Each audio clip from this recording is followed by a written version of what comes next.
মাত্র 6 মাসের অক্লান্ত পরিশ্রমই আপনার জীবনের মোড়টা ঘুরিয়ে দিতে পারে। সেটা কেমন? অনেকে দেখা যাচ্ছে আপনার ইন্টারমিডিয়েট কমপ্লিট করে যে কোনো ন্যাশনাল ইউনিভার্সিটিতে হোক বা বিভিন্ন ধরে নিলাম ভার্সিটিতেই হোক, সেখান থেকে দেখা যাচ্ছে ব্যাচেলর কমপ্লিট করার চিন্তা করছেন।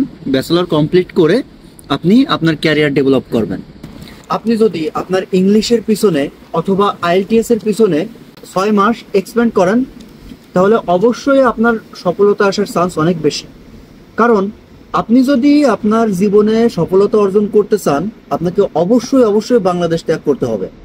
আপনি বাংলাদেশে থেকে একদমই কিছু পারবেন না, ব্যাপারটা এমন না, তবে পারাটা সো হার্ড, মানে আপনি ফেইলার হবেন অলমোস্ট 95% শিওর, ব্যাপারটা এরকম। আর যদি আপনি সফলতা অর্জন করতে চান, তাহলে আপনাকে অবশ্যই প্রথমে বাংলাদেশ ত্যাগ করতে হবে। তার ভিতর প্রায় 1000 রকমের কারণ আছে যে আপনি সফলতা অর্জন করতে পারবেন না। তার মধ্য দিয়ে অন্যতম কারণ হচ্ছে আপনি অনেক কষ্ট করে পড়ালেখা করবেন, করার পরেও আপনার সফলতা আসাটা অনেক কষ্টকর। কারণ আপনি যদি ঢাকা ইউনিভার্সিটি থেকে, আমাদের যে সুনামধন্য ঢাকা ইউনিভার্সিটি বা যত সুনামধন্য ভার্সিটিগুলো আছে, সেখান থেকে পড়ালেখা করার পরেও আপনি জব করতে হলে আপনার ইলিগাল ওয়েতে আগাইতে হবে। জব করতে হলে আপনার পড়ালেখার মূল্য থাকবে না, আপনার যে মেধার যে মূল্যটা, সেই মূল্যটা এসব জব সেক্টরগুলো দিতে পারবে না। কারণ আপনার যে ইলিগাল পন্থাটা আছে সেটাই মানুষ ঢুকে বসে আছে। উপরে যারা আপনাকে জবটা দিবে তারাই মূলত এই টোটাল এটা ক্যাপচার করে রাখছে। প্রথমত, আপনার জীবনে কোনো কিছু করতে হলে আপনার টাকার প্রয়োজন। টাকাই হচ্ছে আসল। আপনার যদি টাকা থাকে, তাহলে ওই টাকা আপনার যে অন্যায়টা, আপনি যে যাই কিছু করেন না কেন, সেটাই সঠিক বানিয়ে দেবে মানুষের সামনে। সে লাইনে না যাই, সেটা পড়ার কথা। আপনি বাংলাদেশ থেকে বের হয়ে যদি আপনি অন্য দেশে আপনার ইংলিশটা ডেভেলপ করে চলে আসলে সেক্ষেত্রে আমি একটা নর্মাল জিনিস বলি, কর্পোরেট সেক্টর পরে আপনি যদি বাংলায় বলে যেটাকে কামলা বলা হয়, আপনি সেটাও যদি দেন, তাও লাখ টাকার উপরে আপনার ইনকাম আসবে। এবং সেটা তো আসলে একটা মানুষের ক্যারিয়ার না, সেটা আমরা জানি, কিন্তু জাস্ট একটা এক্সাম্পল দিলাম।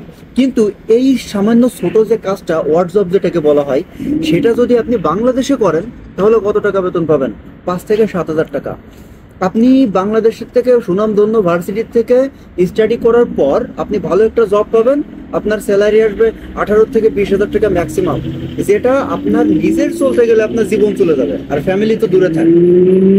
আবার অন্যদিকে আপনি যে ইউনিভার্সিটি থেকে পড়ালেখা কমপ্লিট করে যে আপনি জব পেয়ে যাবেন, ব্যাপারটা এমন না।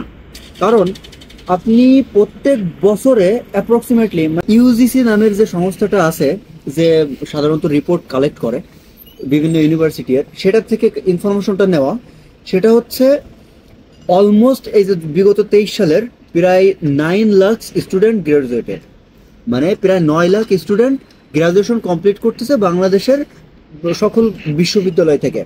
সো আপনি যদি বিসিএস দিতে চান অথবা ভালো কোনো জব সেক্টরে জব পেতে চান, কোনো কর্পোরেট টাইপের কোনো জব পেতে চান, তাহলে তো আপনাকে অবশ্যই কোয়ালিফাইড হতে হবে। এবং আপনার সাথে আপনি জব পেতে হলে আপনার প্রায় 9 লাখই আপনার থাকতেছে কম্পিটিটর। সো আপনি কিভাবে সেটা ম্যানেজ করতে পারবেন, এটাই হবে সো ডিফিকাল্ট। সো আশা করি বুঝতে পেরেছেন, আপনি আপনার জীবনে কোনো কিছু করতে হলে আপনি আপনার বাংলাদেশ ত্যাগ করতে হবে। আমি সাজেস্ট করতে পারতেছি না আপনি বাংলাদেশে কোনো পাবলিক বিশ্ববিদ্যালয় থেকে ব্যাচেলর করে আপনি জীবনকে অন্য একটা পর্যায়ে ক্যারিয়ার গঠন করবেন, অন্য একটা পর্যায়ে নিয়ে যাবেন, সেটা অনেক ডিফিকাল্ট। সো এই কারণে আমি বলি, বাংলাদেশ আগে ভাগে ত্যাগ করেন, ভালো কিছুই হবে আশা করি। আপনার বাড়ি হবে, গাড়ি হবে, টাকা পয়সা হবে, সব কিছু হবে। তবে একটা জিনিস মাথায় রাখতে হয়, কিছু পেতে হলে কিছু দিতে হয়। আপনি এটা বলতে পারেন মাতৃভূমি ছেড়ে যাব, কিছু তো করার নাই। মাতৃভূমির প্রতি টান তো আমাদেরও আসে, ভালোবাসা আছে, খারাপ আমাদেরও লাগে, কিছু করার নাই। আপনি যে মাতৃভূমির কথা বলছেন, সেই মাতৃভূমিতে থেকে আপনি বিশ্ববিদ্যালয়ে পড়তে যাবেন, আপনার সহসভাপতি আপনার সভাপতির চামচামি করতে হবে। আপনি যদি না করেন, প্রেশার খেতে হবে, আপনি তাদের মায়ের খেতে হবে।